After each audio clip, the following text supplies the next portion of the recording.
Hey, what's up everyone? Ragey Golden Eagle here, having way too much fun as always. And we're pretty much living the old Chinese curse because we're living in interesting times. At least when it comes to gender relations. It's interesting to be alive right now and observe the era of yes means yes, affirmative consent, Me Too, toxic masculinity, and other myths like the wage gap.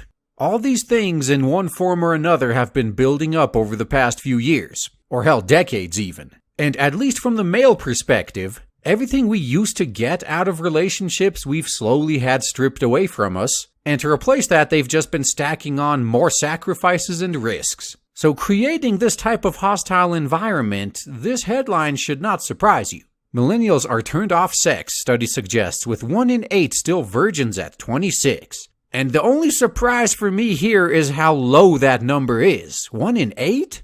I'm quite sure it would be higher than that. Actually, wait up, it probably is higher than that. I just bet most of them aren't honest about it because they don't want to be made fun of or something. But my so-called conspiracy theories aside, 1 in 8 is still pretty huge. So if you were paying attention at the beginning of this video, you know what I view as the main contributing factor to this. Let's see what they have to say and tell me if this sounds familiar to you.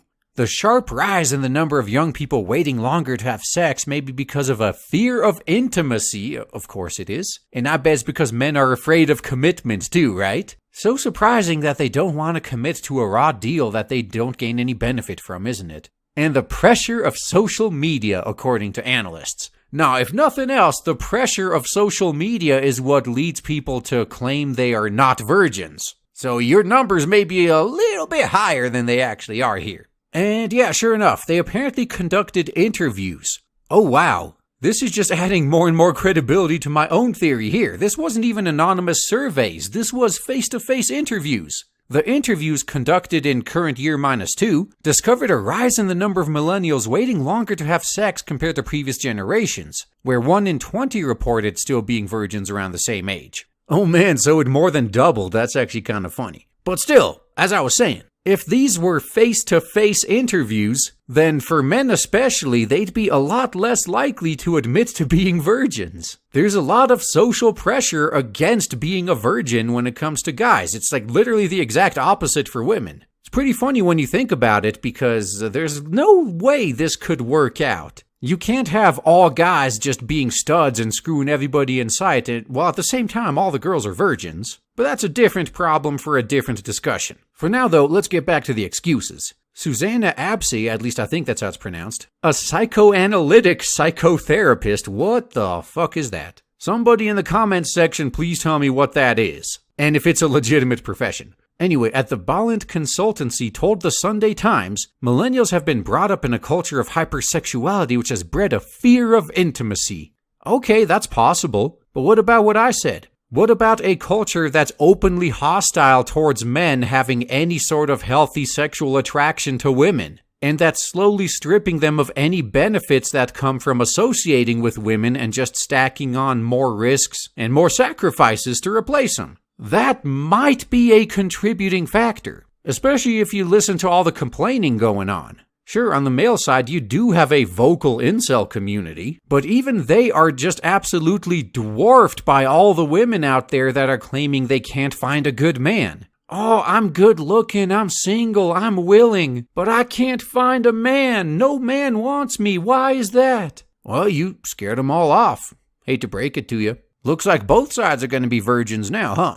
But all those issues out of the way, it looks like at least one person involved with this study, or at least who was questioned about it and offering his opinions, had some of the same concerns I did for the fact that these were interviews, and for guys anyway, the topic of being a virgin can be kind of sticky. If those who refused to answer the question were also virgins, the figure rises to 1 in 6. According to Steve McKay, professor in social research at Lincoln University. So if this is true, then the number of virgins at this age is actually more than tripled over the past, 20 years? Oh, and we're not done yet. This next line, and the final one I'm going to be getting into, is probably the most interesting one in this whole article.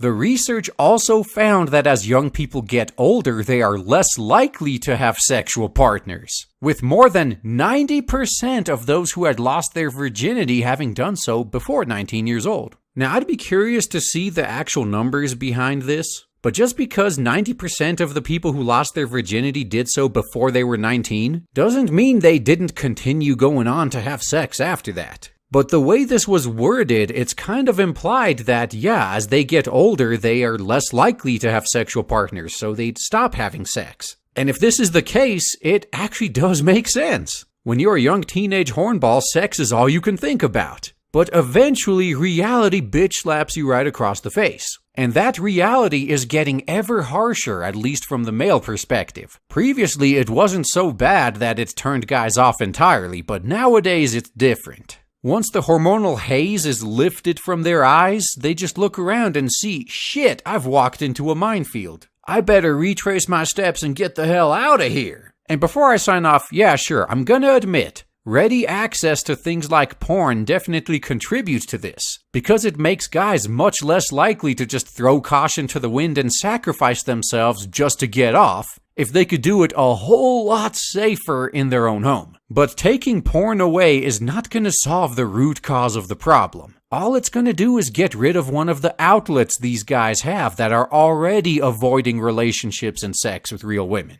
And as we've seen with every other kind of prohibition, that's just going to lead to way more problems further down the line. That's all I got to say, guys. Thanks for listening.